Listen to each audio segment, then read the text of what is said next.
Ya pemirsa, setelah 3 bulan menjalani proses penyidikan, kasus tragedi Kanjuruhan akhirnya disidangkan. 5 orang yang dianggap paling bertanggung jawab duduk sebagai terdakwa. Di sisi lain, PSSI juga bersiap menghadapi era baru setelah menghadapi kelamnya tragedi Kanjuruhan di Malang, Jawa Timur yang menewaskan sekitar 135 orang. Untuk membahasnya sore hari ini, kami telah terhubung dengan Ketua Komisi Disiplin PSSI, Erwin Tobing, dan perwakilan Aremania, Andik. Saya sapa terlebih dahulu, selamat sore Pak Erwin. Bang Mas Andik. Selamat sore Mbak, selamat sore para bersama sekalian. Baik, Mas Andik sudah terhubung? Bagaimana? Mohon izin Pak Erwin. Mas Andik apakah sudah terhubung juga lewat sambungan telepon? Sudah Mbak. Oke, sudah, baik. Mbak. Baik, alhamdulillah. Selamat sore semuanya. Saya kalau gitu ke Pak Erwin. Pak Erwin mungkin sudah melihat bagaimana jalannya persidangan hari ini. 5 terdakwa sudah duduk. Orang-orang yang dianggap paling bertanggung jawab dalam tragedi Kanjuruhan Malang, Jawa Timur. Apakah bagi PSSI ini cukup? Begini, kita memang prihatin ya kejadian tersebut. Tentu saya hanya melihat dari segi yang berkaitan dengan PSSI, yaitu hukum administratif di PSSI. Kalau di bidang yang lain silakan aparat kepolisian. Saya melihat orang yang paling bertanggung jawab dari segi pelaksananya, yaitu ketua panitia pelaksana dan security officer. Itu dari segi pengamatan kami, dari segi aturan kode disiplin PSSI. Saya berbicara dari situ. Maka itu yang kami hukum berdasarkan kode disiplin. Kalau apakah itu yang terlibat, itu urusan penyidikan, urusan dari pihak kepolisian saja. Silakan, saya tidak terlalu mencampuri karena itu menyangkut kewenangan mereka. Tapi katakanlah 2 pihak yang tadi Pak Erwin sebut juga sudah termasuk dalam 5 terdakwa ya, atau 5 pihak terdakwa hari ini ya? Ya. Saya juga prihatin kepada 3 junior saya, anak saya, 3 orang polisi yang menjadi tersangkut, dipersalahkan. Kenapa Saya Pak terus Erwin? terang ikut prihatin juga, anak muda, masih perwira muda sekarang jadi tersangka. Ini juga tentu mempengaruhi mereka. Nih, saya prihatin itu. Kalau dari PSSI sendiri apakah sudah membuat ya katakanlah pembicaraan terkait dengan pihak-pihak atau ya tadi anak-anak muda yang dikatakan Pak Erwin disayangkan dijadikan terdakwa? Ya, memang ini kasus Kanjuruhan itu tidak bisa dibiarkan begitu saja berlewat. Harus ditangani secara baik, proporsional, duduk satu meja. Setuju. Pihak polisi, pihak PSSI, pihak LIB, dan pihak yang terkait. Karena kesuksesan bola itu tidak hanya tergantung PSSI saja, tidak tergantung dari kepolisian. Banyak elemen-elemen yang terlibat di dalam suatu kesuksesan suatu pertandingan. Baik mungkin dari pengamanan supporternya, dari kondisi stadionnya, penerangannya, pintu masuk, banyak faktor yang menjadi pelajaran. Dan bagaimana polisi bisa masuk ke ring saat bisa masuk ke lokasi, itu harus dibicarakan dengan baik, dengan duduk. Tidak bisanya sekedar kasus disidangkan. Tidak selesai persoalan. Tidak. Jadi proses hukum ini Ini kasus besar, harus duduk lagi satu meja bicarakan. Okay. Bagaimana sebenarnya nanti supaya tidak terulang. Kan sangat memprihatinkan, berapa sekian ratus orang meninggal. Ya. Oke, baik. Itu prihatin sekali. Baik Pak Erwin. Mas Andik setuju sidang dari atau proses hukum dari kasus ini tidak akan menghentikan, tidak akan menutup luka yang diakibatkan oleh tragedi Kanjuruhan? Betul Mbak Fani. Sekali lagi selamat sore Pak Erwin. Izin saya Andi dari Aremania, dari tim PGA. Saya menyampaikan, saya sepakat sekali dengan Pak Erwin. Pada intinya kami yang ada di bumi Arema yang di Malang sudah berbuat, bersikap, dan kita pasrah Mbak Fani, kita pasrah dalam artian pasrah dengan hukum yang berjalan di Indonesia, dan kita sudah berusaha untuk semaksimal mungkin aksi apapun itu kita sudah lakukan semua. Terakhir kita 14 hari tanggal 14 kemarin Mbak Fani, sebelum sidang dimulai di Surabaya hari ini, kita memohon sama yang kuasa. Itu aja Mbak Fani.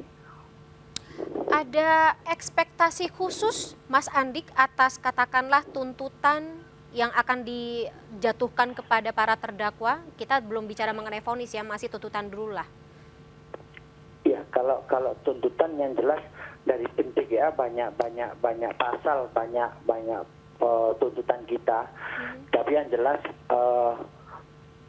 kebetulan dari TGA sudah tadi tim hukum kami sudah mendampingi dari keluarga korban untuk mendampingi PN yang hanya sekedar pembacaan dakwaan tadi Mbak Fani. Kalau tuntutan sih kita berharap bahwa seperti yang sudah kita sodorkan ke pihak-pihak terkait Mbak Fani. Kalau pihak-pihak lain, katakanlah ya proses hukum yang masih berjalan ini tidak menutup kemungkinan juga akan mendatangkan atau mengakibatkan penetapan tersangka lain lagi di luar 5 terdakwa yang sudah disidangkan. Mas Andik bisa beranggapan seperti itu juga kah? Kita berharapnya seperti itu Mbak Fani. Kita berharapnya seperti itu. Seperti tadi tim TGA berangkat sama tim hukum juga menyampaikan bahwa hari Kamis ini juga dari sipil mendatangkan saksi-saksi. Tapi yang jelas saksi kita banyak, nggak tahu sisinya seperti apa. Nanti yang jelas kita menghormati apa yang terjadi dalam artian sidang tersebut. Tapi kita berharap atas nama keluarga korban keadilan dan hukum harus ditegakkan di Indonesia ini Mbak Fani. Saya mohon maaf dan saya berharap sangat itu. Sangat berharap kami atas nama keluarga besar tragedi Kanjuruhan. Tapi masih ada harapan yang terletak pada pundak para penegak hukum kita ya, Mas Andik. Begitu juga kah? Baik, Pak Erwin, begitu juga kah ekspektasi Anda atau katakanlah ya tadi lagi-lagi kalau kata kepolisian tidak menutup kemungkinan akan ada penetapan tersangka lagi. Dari PSSI sendiri bagaimana perspektifnya? Ya, bisa itu memang menjadi urusan dari pihak penegak hukum. Kita siap saja mengikutinya ya. Memang harus tuntas. Cuman oke, dari situ dari sisi hukum, tapi dari segi manajemen ini perlu duduk bersama sehingga tidak terjadi lagi. Ini kan hanya kita bicara langsung selesai hukum selesai, bukan ke situnya. Ke depannya gimana? Bagaimana polisi bertindak? Bagaimana Panpel bertindak? Nanti lama-lama orang Panpel takut loh. Karena situasi persepak bolaan kita kan bukan seperti di Eropa, masih banyak kekurangan, ketidakmatangan, ketidaksempurnaan masih banyak. Ini kan Panpel nanti bisa takut.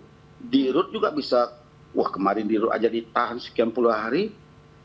Jadi yang menjadi masalah, ini benar nggak? Bagaimana supaya tidak terjadi lagi? Bagaimana polisi berperan? Bagaimana steward ini? Bagaimana security officer ini? Bagaimana Panpelnya? Bagaimana LIB-nya, bagaimana PSSI-nya dalam menangani suatu event besar. Itu kalau proses hukum sudahlah, silakanlah. Tapi ini saya melihat belum tuntas betul bicarakan, harus duduk satu meja. Sehingga jelas, jangan nanti saling tuding ini sana, jangan. Karena bagaimana penonton kita belum matang, belum dewasa. Bisa saja suatu saat kejadian lagi, nyerbu lagi, terus mau diapain lagi? Siapa yang nangani? Seperti itu ya. Sudah siap nggak steward? Sudah siap nggak security officer? Sudah matang, sudah siap nggak polisi? Ini kan harus dikaji, harus dibicarakan bersama-sama. Baik, sosialisasi itu ya. Aturan itu juga yang harus diperketat seperti itu. Yes, Mas Andi? Ya. Betul, saya sepakat sama Bapak Erwin, saya sepakat. Tapi sekali lagi perlu digarisbawahi, saya minta tolong dengan sangat pihak-pihak yang punya kepentingan di sepak bola Indonesia ini. Cukup, sekali lagi cukup hanya di bumi Arema, di Kanjuruhan. Cukup, jangan ada korban lagi Mbak Fani, Pak Erwin, cukup, sudah cukup. Iya, ini yang terakhir. Udah cukup, mudah-mudahan yang terakhir. Yang jelas, kami semua sudah membangun komunikasi dengan siapapun. Kita berusaha untuk tidak gampang jatuh domba. Kita tetap fokus dengan, saya sepakat dengan Pak Erwin, duduk bersama untuk saling solusi dan jangan ada saling tuding. Saya sepakat tentang itu. Itu juga jadi harapan kita semuanya tentunya. Baik, Mas Andi. Ini juga tampaknya yang menjadi semangat dari katakanlah lagi ya, apa ya namanya, semangat dari PSSI untuk sampai diadakannya Kongres Luar Biasa atau KLB pada tahun 2023 ini akan kita bahas di segmen berikut ya lebih dalam bersama dengan Pak Erwin Tobing. Tapi sebelumnya saya ingin mengucapkan terima kasih dulu Mas Andik atas waktunya bersama kami di MNC News Now. Tapi Pak Erwin tahan dulu, kita masih akan lanjutkan dialog kita bersama di segmen berikutnya. Tetaplah bersama kami pemirsa, MNC News Now akan segera kembali.